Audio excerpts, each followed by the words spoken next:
everyone, and welcome to another Stand Up Pocket Workshop. As a reminder, this is Zaynab, and we've got Talia here. I'm We are actually really above excited you on to... my screen. Are you? Oh my God, that always happens, doesn't it? So Talia, Well done. Zaynab, and we're back here with another workshop. Today we will be focusing on the Muslim and the Jewish community. Now again, all you need for this workshop is a pen and a paper so that you can take part in the activities. Now, just a reminder, we're focusing on the Muslim community and the Jewish community because that's actually one of our kind of unique points. As a reminder, Stand Up Education Against Discrimination is managed by a Jewish organisation, so Streetwise, and partnered with a Muslim organisation called Tal Mama. So we use their expertise to bring these workshops to you today. But also, in case you haven't noticed, we speak from a personal point of view. So I'm Muslim and Talia is Jewish. Yours is slightly more obvious on that front, I think. But exactly, we are we talk about our own communities. We are part of an interfaith organisation, but we can also talk from a personal point of view, and that is what we're going to do today. In a minute, we are going to have a quick quiz, which is what you need your pens and a paper for. But we thought that maybe it would be good to give a little insight into our communities first. So I'm going to start. I am a modern Orthodox Ashkenazi Jew, which sounds like a bit of a mouthful. But really what that means, modern Orthodox, so one stream of practicing the religions. There's lots of different ways that you can practice: Orthodox, Liberal, Masorti, Reform, all different ways. And I'm what you would call a modern Orthodox Jew. And then Ashkenazi means kind of where in the world my heritage comes from. So Ashkenazi Jewish people originate from Eastern Europe. So my ancestors came from Russia, Poland, Germany, Austria, and that makes up my heritage. In terms of being Jewish, kind of key facts, we are supposed to pray 5 times a day, 3 times a day. That's you. Wow. I thought that was us. Fasting is getting to you, isn't it? I was just looking at your hijab and I just got confused. No, we are only meant to pray 3 times a day, which I probably don't do, definitely not 5. And place of worship is a synagogue, which I haven't been to for a while because obviously they are all closed at the moment. There are food laws, which we'll talk about a bit later. But I think that's kind of the main things. Zaynab, what about Islam? So I am from the Muslim community, obviously, and I come from the Sunni sect or way of worship. Essentially, Sunnis and Shias kind of participate in the same worship, prayer, etc. But there are just slight differences within. Now, I'm in a unique position because my family are Sunni and Shia, so I have the best of both worlds. And as Talia said, the Muslim community pray 5 times a day in a place of worship called a mosque. Again, haven't been there for a while. And we also have food laws called halal. And essentially what it means is no pork products, no alcohol, and preparing meat in a certain way. Relating to food, there's also a festival which I am taking part in at the moment, called Ramadan, in which Muslims will fast for 30 days from sunrise until sundown, where we have a yummy feast at the How's end. it going for you? So far, so good. 10 more days to go. It's going Brilliant. by really, so really all those quick. of you who are watching with a snack and a drink right now, just think that Zaynab and her community haven't eaten or drunk anything since last night, which is pretty impressive.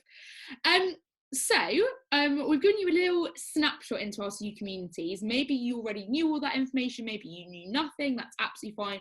But we are going to have a quick quiz just to see if you're awake. And we need you to add up your scores. So grab that piece of pen and a paper. We are going to put the question on the board and give you about 10 to 20 seconds to answer it. So it's either going to be, the answer is going to be either be Judaism, Islam, both, or some of them are multiple choice questions. So we're going to get started right away. Which religion began first in approximately 1200 BCE. So is that Judaism or Islam? I'm going to give you a clue, it's not both. And about 10 seconds to answer that.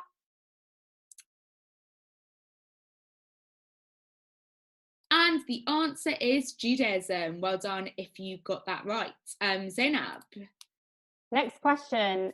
Which religion, all religions, is monotheistic? Is it Judaism, Islam, or both? Again, 10 seconds to answer this. And this means believing in one God, if you didn't know, monotheistic. The answer is actually both, Islam and Judaism. Brilliant. Does anyone for extra points know what God is referred to in Islam? Talia, do you know this? I know that God has 99 names.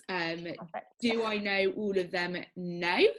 Do I know all of them? Definitely not. No, but I do know there are 99 names. If you know them, then tweet us and tell us that you know all of them. I'm quite impressed. Next question. In which religion, all religion, believes that Jesus was a prophet? So not a god, but a role model, someone to look up to. This is actually our trickiest question, I would say. And get those answers down.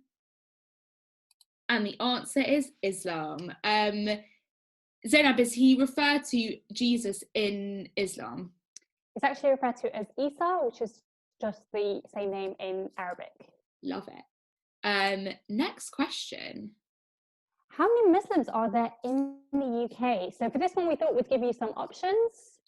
Talia, there we go. 800,000, 17.5 million, 31 million, or 2.9 million. Write down your answer now. And the correct answer is 2.9 million. Well done, those of you who got that right. Next question. What percentage of the UK population is Jewish? Is it 2%? 0.44%? 11%? Or your last option, which is 5.3%? Tricky one, Talia. Some of these numbers are quite close. Yeah. So also not so large either. Yeah. The answer is actually 0.44%, less than 0.5% in the UK. And we'll talk about that in a minute. So as we said, both religions have food and drink laws, but what are they called? Zaynab gave a little clue to this at the beginning. So we want the food laws in both Judaism and in Islam.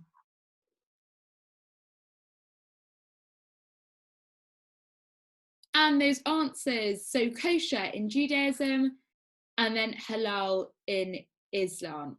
Talia, do you want to tell us a bit about kosher rules? Sure. What that means? So quite similar to Islam, that any pork products are forbidden, but also shellfish, so things like lobsters, crabs, prawns, and also can't have meat and milk together. So that means not only having meat and milk on separate plates and separate knives and forks, but also leaving a gap in between them. So I personally will not eat meat and milk together, and I leave a 3-hour gap. So if I had a burger for lunch and I wanted some ice cream for dessert, I would leave a 3-hour gap before having that ice cream. But everyone practices the food laws differently, just like in Islam, right? So there are these laws. Some people keep them really strictly, some people don't keep them at all, and everyone has their own way of practicing. So that's... And there are often the kind of occasional mistakes that I definitely fall into by accidentally consuming something that I'm not supposed to have. I have definitely bitten into a chocolate bar and one bite in realised, oh my gosh, I had meat like 1 hour ago. It has happened before, definitely. And our last question, I think, Zaynab? All religions has people who practice from all over the world. And also there are different denominations within. So essentially just people coming from different countries around the world and also practicing their faith in different ways. So for example, in Christianity, you have Protestant, Methodist, Greek Orthodox, just people who practice in different ways. And we'll give you 10 seconds as well. 3, 2, and 1. It's actually both Islam and Judaism. So that might seem like a really obvious question to some of you, or maybe a really not obvious question. Obviously, Jewish people and Muslim people come from different countries all over the world and practice their faith differently. But actually, sometimes people don't know that, so we always like to end it on that question. Just a very quick facts file for you. So as we said, Judaism started first in about 1200 BCE. They are both monotheistic, following different texts. We actually didn't talk about this. So the Quran is the holy text in Islam, and the Torah is the holy text in Judaism. Zaynab, what about the numbers? So we are talking about 1.8 billion Muslims around the world, so a quarter of the world's population, and 14.5 million Jewish people around the world. I don't know if these numbers surprise you, if you expect them, but just to put things into perspective, here in the UK, we are talking about 2.9 million Muslims and 289,000 Jewish people. I know that Talia and I were really surprised by these numbers because actually we both live in northwest London, where the biggest Jewish community lives. So we expected the numbers of the Jewish community to be way higher. Yeah, and I think this just depends on where you live, where you go to school. We've seen students all up and down the country. Maybe you're watching this from Wales, Scotland, Northern Ireland, or the north of the UK, or the south of the UK, not from London, where maybe you have a really large Muslim community or a really small Muslim community, or the same with the Jewish community, and it can really alter your perceptions, which is really interesting. We always like to ask that. I want you to think in your head, if we ask you the question, can you always tell when you meet a Jewish or a Muslim person? I want you to think now in your head, if you can always tell, what does a Jewish person look like, or what does a Muslim person look like? Maybe you could tell Zaynab was Muslim because she is wearing the hijab, a religious item, so she is visibly Muslim. I'm not wearing anything on me today that makes me visibly Jewish. So I think it's really important to remember that there are some Jewish people, some Muslim people who wear religious items, but not all do. So sometimes we can't tell, and we will delve into that a bit deeper in our next videos. But thank you so much for joining us today for a bite-sized kind of dive into Judaism and Islam, and we can't wait to see you in our next episodes. Bye. See you soon. Bye.